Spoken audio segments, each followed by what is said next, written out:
எத பத்தியுமே யோசிக்கிறது இல்ல ரோகிணி. டக்குன்னு அடுத்த ஆள் மேல பழிய போட்டு தப்பிச்சா போதும். எப்படியாச்சும் நம்ம பொழச்சா போதும் அப்படின்னு சொல்லிட்டு சர்வைவல் ஆஃப் த ஃபிட்டெஸ்ட்ன்னு தான் சுத்திட்டு இருக்காங்க.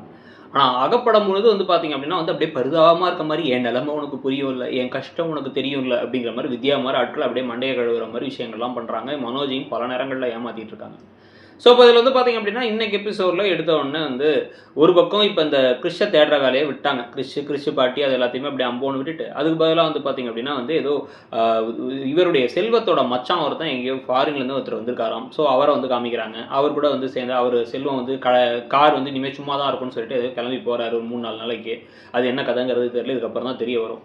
ஸோ, அதுக்கு நடுவுல தான் வந்து பார்த்தீங்கன்னா, அங்க மீனா வந்து இப்ப ஆட்கள்லாம் கூட்டு வந்துட்டு, அவங்க கூட ஒர்க் பண்ற பூ கட்டுற அக்காக்கெல்லாம் கூட்டு வந்துட்டு, ஒரு அக்காவோட பையன் வந்து கீழ விழுந்து அவனுக்கு கால்ல அடிபட்டுருச்சு. ஹாஸ்பிட்டல்ல சேர்த்தா பணம் வேணும். இவங்க சீட்டு போட்டுருக்காங்க. உங்க அண்ணன் கடையில 10,000, 15,000, 25,000 போட்டுருக்காங்க. அந்த பணத்த குடுத்தா ஹெல்ப்ஃபுல்லா இருக்கும். தரமாட்டேன்னு அங்க ராஜாங்கிறவர் ஓவரா பேசினாராம் அப்டின்னோனே இவங்க கிளம்பி அங்க போறாங்க. இதுக்கு நடுவுல வந்து அந்த சிந்தாமணி குடுத்த ஐடியால நம்ம வந்து யோகா கிளாஸுக்கு வந்து இந்த யோகா இது ஃபோட்டோ ஷூட்லாம் எடுக்கணும் அப்டின்ட்டு வந்து டீ ஷர்ட், ட்ராக் பேண்ட்ஸ்லாம் போட்டு வந்துட்டு, இப்ப ஸ்ருதிய கூட்டு வச்சு, இனிமே பாருங்க நான் எப்படி சாதிக்க போறேன், புரட்சி பண்ண போறேன் அப்டின்லாம் வந்து பேசிட்டு, அண்ணாமலைட்ட வந்து ஒரு உட்கார வச்சுட்டு, இவங்க இந்த யோகா போஸ்லாம் குடுக்க, ஸ்ருதி இதெல்லாம் ஃபோட்டோ எடுத்துட்டு இருக்காங்க. அத பார்த்து ரவி என்னடான்னு குழம்பிட்டு இருக்கறதெல்லாம் ஒரு பக்கம் காமெடி ஃபில்லர் ட்ராக்லாம் நடந்துகிட்டு இருக்கு. அப்படியே அந்த பக்கம் போனீங்க அப்படின்னா வந்து, இப்ப வந்து நேரா கிளம்பி மனோஜோட கடைக்கே கிளம்பி போய், அந்த ராஜாவ சட்டக்காலர புடிச்சு வந்து இப்ப முத்து கேள்வி கேட்க, "இங்க வந்து ரவுடித்தனம் பண்றீங்களா? நாங்க கடை நிம்மதியா வச்சிருக்கதே உங்களுக்கு பிடிக்கலையா?" அப்படின்னா வந்து ரோகிணி பேசிக்கிட்டு இருக்கும்போதே, இதான் விஷயம். காச குடுத்துருன்னா, காசு அதெல்லாம் குடுக்க முடியாது. புண்ணியம்லாம் வந்து கல்லால புண்ணியத்தையும் சேருங்க அப்படிங்கிறாங்க மீனா. நான் புண்ணியம்லாம் இங்க விக்கிறதும் வாங்குறது இல்ல அப்படிங்கிறாரு மனோஜ்.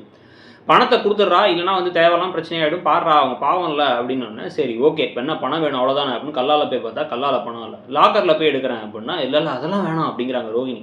பயந்து போய் உடனே குடுகுடுன்னு போயிட்டு அவங்களே வந்து நாளைக்கு நான் பணம் தரேன் அப்டிங்கும்போதே இவரே போறாரு மனோஜ். போய் பார்த்தா லாக்கர்ல பணம் இல்ல.